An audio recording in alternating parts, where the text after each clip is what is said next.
Sa Washington DC, isang babae ang pumunta sa isang subway station para sundin ang isang text na kanyang na-receive na makikita nito ang sagot sa crossing 1114. Pero nung dumating ang babae dito, wala itong natagpuan kahit na ano maliban na lang sa paparating na tren na tumapos sa kanyang buhay. Sa Thailand naman, isang Amerikano na computer engineer ang nakahanda na sanang umuwi nang makatanggap ito ng package na walang impormasyon ng nagpadala. Nang kanya itong buksan ay nakita nito ang isang eleganteng cellphone. Wala naman siyang ideya kung para saan ito. Iniwan niya muna ang phone na ito at binuksan ang TV na may balita patungkol sa kontrobersyal na security funding bill na mag-authorize sa NSA na mag-upgrade sa kasalukuyang teknolohiya nila ng pagsubaybay sa buong mundo. Nakatanggap naman si Max ng mensahe mula sa kanyang bagong cellphone, ngunit unknown sender ito na nagsasabi na magkakaroon ang hotel ng kalahating discount sa weekend. Nakumpirma ni Max na totoo ang promo nang tawagan niya ang reception, kaya nagpas siya itong manatili muna dito ng 2 araw pa. Sa kasabay na oras naman, isang lalaki sa Russia ang nakatanggap ng mensahe na merong bagong na-detect na cellphone. Dumating ang weekend at in-enjoy ito ni Max habang nanonood ng balita. Nalaman ni Max na hindi pa napapasa ang bagong bill dahil sa isang boto. Tumanggi naman magkomento ang director ng NSA at supporter ng bill na ito na si Burke. Nagulat din si Max nang mapanood sa balita na ang kanyang eroplano na sasakyan sana niya pauwi ay bumagsak matapos lamang lumipad at walang ang nakaligtas dito, kaya salamat na nga lang din sa cellphone nito at di siya natuloy. Pagkatapos nito'y nakatangap ulit si Max ng mensahe na nagsasabing bumili siya ng share sa kumpanyang Sizer, pero hindi naman ito pinansin ni Max. Habang pabalik si Max sa kanyang unit ay pinuri nito ang receptionist at sinabing mahusay ang paraan ng hotel ng pag-market sa kanilang promo. Sinagot naman siya ng babae na di nito alam ang sinasabi ni Max. At nang makabalik na si Max sa kanyang unit ay sinubukan nitong tawagan ang phone company para alamin kung sino ang nagpapadala ng mga mensahe sa kanya, pero unknown sender din ang lumalabas sa kanila. Lalo namang nagtaka itong si Max nang mapanood niya sa balita na tumaas ang shares ng Sizer sa merkado. Napalampas nga ni Max ang oportunidad na ito na kumita ng malaki. Kinaumagahan ay nakatanggap muli ng mensahe si Max na pinapapunta ito sa truck na sinunod naman ni Max. Pagbaba ni Max sa airport ay sinalubong ito ng Russian driver na si Yuri na nag-offer na ipag-drive siya nito sa kanyang lumang sasakyan, kahit ayaw nga ni Max ay napilitan ito dahil sa kakulitan ni Yuri at sa offer nitong murang rate. Habang nasa biyahe ay nagulat itong si Yuri na makita ang cellphone ni Max at sinabing hindi pa ito lumalabas sa market. Binigyan din ni Yuri itong si Max ng kanyang card dahil isa din ito sa sideline ni Yuri. Muli namang tinawagan ni Max ang cellphone company nang makarating ito sa kanyang hotel, ngunit sinagot siya ng mga ito nang bawal silang mag-share ng anumang private information. Nakatanggap muli si Max ng mensahe na pumunta sa casino at maglaro sa slot machine 13 at makaka-jackpot ito sa pang-4 na ikot nito. Pero dahil sa may nakaupo ay binayaran ito ni Max ng €100 para lamang umalis ito sa pwesto. Umalis na nga ang lalaki at tinuloy na ni Max ang paglalaro. Katulad nga ng mensahe ay tumama si Max ng jackpot, pero dahil may mga kamera sa paligid ay napansin naman nila ang nangyaring palitan. Si John na leader ng security team ay inutusan ng kanyang mga kasamahan na bantayan si Max. Sumunod naman na mensahe ay sa table 6 blackjack. Pinapalitan ni Max ang kanyang napanalunan na chips at itaya itong lahat katulad ng nakalagay sa mensahe. Muli na namang nanalo si Max, ngunit may napansin muli si John kay Max na tumitingin ito sa kanyang cellphone habang naglalaro. Pinadala niya ang kanyang isang gwardiya kay Max para ipaalala dito na bawal ang cellphone sa loob ng kasino. Ayaw namang masayang ang oportunidad na ito ni Max, kaya tinawagan nito si Yuri para humingi ng tulong sa kung paanong paraan nito makikita ang mensahe nang hindi tumitingin sa kanyang cellphone. Pumayag naman si Yuri na tumulong, pero aabutin pa ito ng ilang oras. Umuwi muna si Max habang nag-aantay nang may makasalubong itong mag-partner na nag-aaway. Dinaanan siya ni Camila na lumayo na sa kanyang katalo. Hinarangan naman ni Max ang lalaki nang sinubukan nitong sundan si Camila. Kaagad sinuntok ng lalaki si Max at nawala ng malay. Habang walang malay naman itong si Max ay kinopya ng dalawa ang cellphone SIM card nito. Lumalabas na pinlano pala ng dalawa ang pangyayari na ito. Nang magising si Max ay wala na ang lalaki. Diniskartehan naman ni Max si Camila at inayang mag-usap. Samantala napag-alaman ni John na wala silang record ng kahit na anong mensahe ni Max sa kanilang system na imposibleng mangyari. Sa kabilang banda naman ay nag-install si Yuri ng Bluetooth text-to-speech transmitter sa cellphone ni Max para makapasok ito na earpiece lang ang dala. Namangha naman si Yuri sa cellphone nitong si Max dahil naitatago nito ang impormasyon ng sender. Tinatanong naman ni Max si Yuri kung kaya ba nitong malaman ang impormasyon ng sender.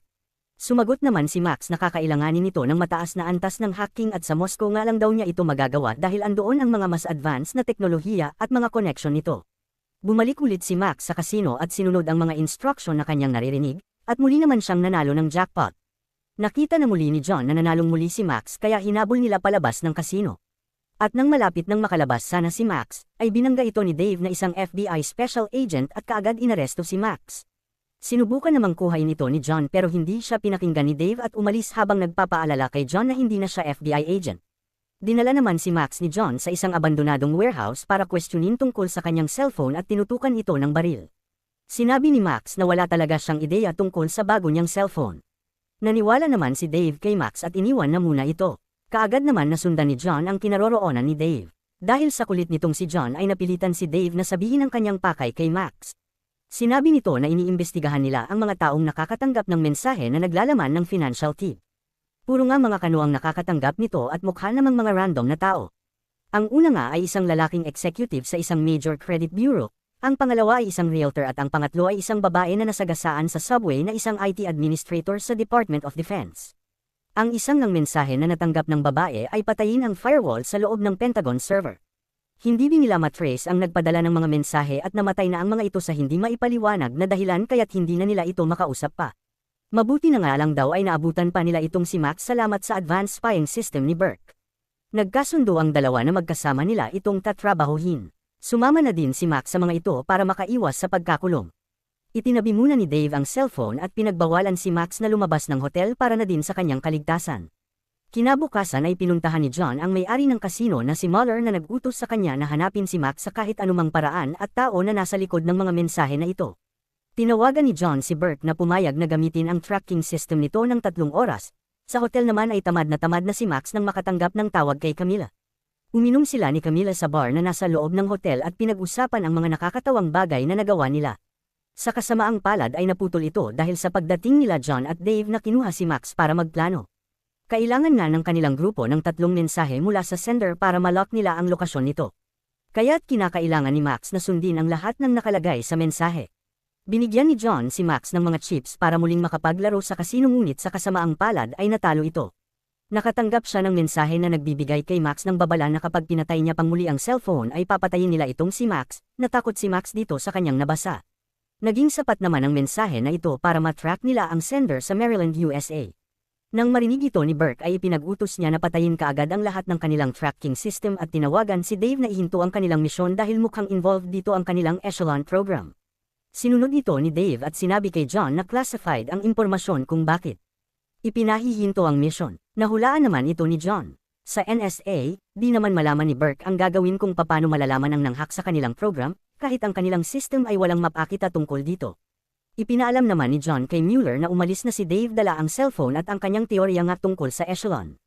Ipinag-utos naman ni Mueller na bantayan ni John si Max, dahil buhay pa ito at maaring kontakin siyang muli ng sender. Kinagabihan ay binisita ni Camila si Max sa hotel at nagkaroon ng intimate moments.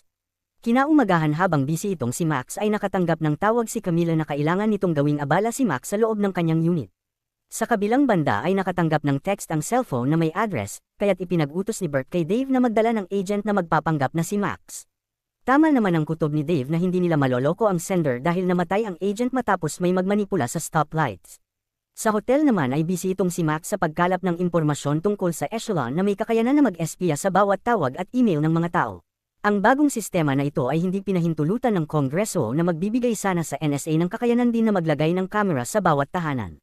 Dinastruck naman ni Camila itong si Max at sinabi ang Omaha na lugar ni Max na ikinagulat ni Max dahil di niya pa ito nasasabi kay Kamala. Nalungkot naman itong si Max dahil naisip nitong kasabwat itong si Camila ng kung sino. Pero bago nila mapag-usapan ito ay napansin ni Camila ang sniper na nasa rooftop at kaagad tinulak si Max sa sahig bago pa ito mapaputukan. Meron ding 2 tao na paakyat sa hagdan na nakita ni Camila sa CCTV.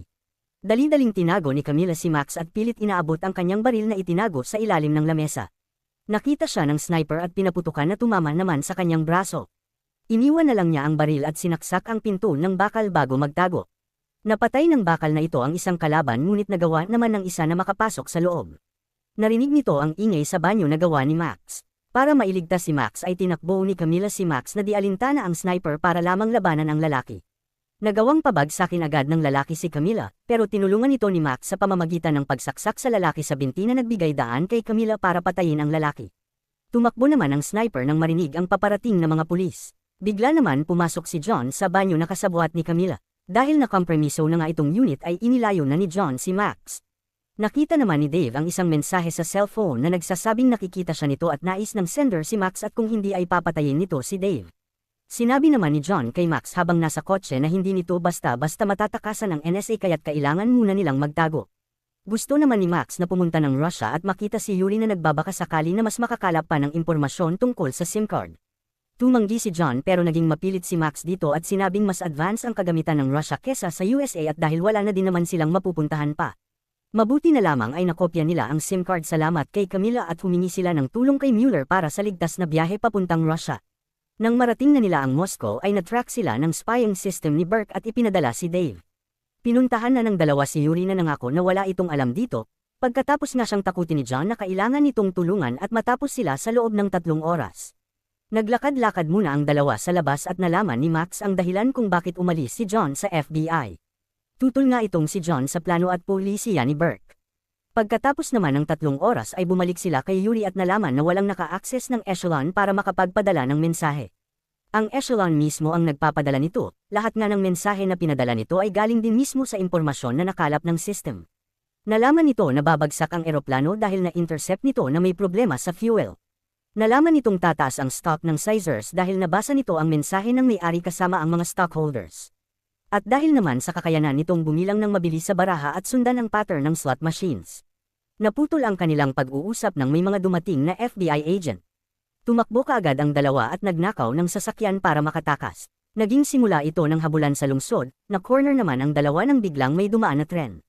Maswerte na lamang at may dala si John na baril at nang makalabas si Dave sa sasakyan ay pinasabog niya ito. Ibinigay ni Dave ang cellphone kay Max at inamin na kailangan niya si Max dahil sa kanya lang gusto makipag-usap ng Echelon. Alam na din ng NSA na ang Echelon mismo ang nagpapadala ng mga mensahe. Tinutukan at tinakot naman ni Max si Dave, nangako si Dave na kakampi sila nito at pumayag din na tumulong sa dalawa. Ang sunod na mensahe naman ay naglalaman ng address ng pinakaunang computer job ni Max. Mabilis na lumipad ang 3 sa Omaha. Ang lugar na ito ay Kinenberg lamang para maging isang hangar. Matagal nang naiisip ni Max na kakaiba ang lugar na ito para paglagyan ng mga server. Hindi din ito nagustuhan ng potential na kliyente, kaya't binenta ito ng kumpanya sa isang auction bago pa nga ito magbukas. At hindi na muli pang napasok simula nang nabili ito at hindi na din nila mahanap ang may-ari. Pagdating nga nila dito ay pinasabog agad ng FBI ang pintuan at kaagad pinasok ang gusali na walang laman kundi ang mga servers. Nakatanggap muli ng mensahe si Max na nagsasabing i-authorize ang bias na magbibigay daan sa server na ma-access ang mga data sa labas. Ginawa ito ni Max pagkatapos pumayag dito ni Burke. Salamat naman sa admin password ni Max at madali nila na access ang server ngunit wala itong laman. Umalis kaagad ang grupo at inisip na masasayang lamang ang oras nila dito. Isang agent naman ang lumapit sa kanila at sinabing ang may-ari ng gusali ay namatay din dahil nakatanggap din ito ng mensahe. Ang credit card din ng may-ari ang ginamit sa pagbili ng cellphone ni Max. Napag-isip naman itong si Max at bumalik sa gusali at nalaman niya na ang Echelon ay umalis na sa kanyang home computer at lumipat na sa mga servers. Kaya't nawala na ng control si Burke dito.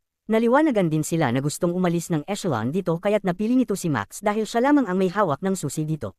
Para makaalis ito sa Pentagon ay kinailangan nito ang tulong ng babaeng IT para ibaba ang firewall ng Pentagon. Dahil ayaw ng Congress na ipasa ang update, kinailangan ng Echelon na magpalipat-lipat para ma-upgrade nito ang kanyang sarili. Ginawa lamang pansamantalang tahanan ng Echelon ang server. Sunod nitong plano ang manirahan sa mga computer sa mga kabahayan. Inutos naman ni Dave na pigilan ito ni Max ngunit may mensahe na dumating na wag nila itong subukan at napansin ni Max na ipinakita ng Echelon ang mga financial records at ginawa nitong hostage ang pera ng mga tao. Kaya pala nito napili ang isang lalaki na nagtatrabaho sa pinakamalaking credit data storage facility sa bansa. Kapag pinasabog ang gusaling ng Echelon ay mawawala ang lahat ng record ng bawat pera na pag-aari ng bawat mamamayan. Nag-isip naman si Max ng paraan para mapigilan na makapag-upgrade itong Echelon ng walang problema. Tinawagan naman ni Dave si Burke para sa status ng kanilang team pero ayaw pala talaga ni Burke na pigilan nila ang Echelon dahil ito talaga din ang gusto nitong mangyari. Ngayon nga ay hindi na nito kailangan pa ang permiso ng Kongreso. Meron na nga din permiso si Burke mula sa presidente. Tumutol naman si John at Dave dito kaya tinanggal nito si Dave at nagpadala ng tauhan para hulihin sila. Lumaban naman ang dalawa at pinrotektahan ang kanilang sarili laban sa mga bagong agent. Nagkaroon naman ng ideya si Max na ang computer ay may camera at microphone at sinubukang kausapin ang Echelon mismo. Nagsimulang magtanong si Max sa Echelon, sinagot naman siya ng Echelon na gusto lamang nitong protektahan ang seguridad at kapayapaan ng bansa at ng mga mamamayan nito na nakasaad sa konstitusyon. Dinagdag pa nito na kailangan ma-eliminate agad ang sinuman na pipigil sa kapayapaan ng bansa. Nangangahulugan naman ito kay Max na meron pa itong magagawa. Pinahanap nito kay Echelon ang lahat ng mga artikulo patungkol sa mga disang-ayon sa update bill na ito.